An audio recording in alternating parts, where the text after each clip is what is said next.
కార్తీక పౌర్ణమి పురస్కరించుకొని సూర్యాపేట జిల్లాలోని జాజిరెడ్డిగూడెం మండలం ఆర్యపల్లిలోని శ్రీ యోగానంద లక్ష్మీ నరసింహస్వామి దేవాలయంలో ప్రత్యేకంగా పూజలు చేశారు.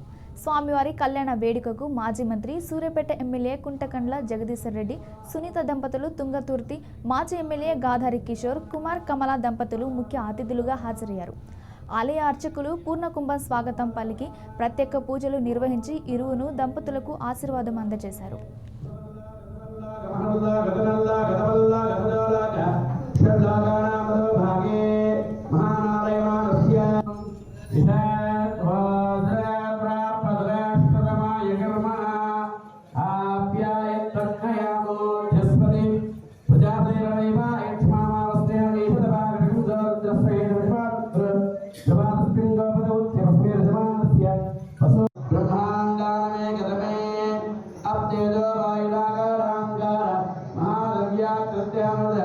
परिप्रदे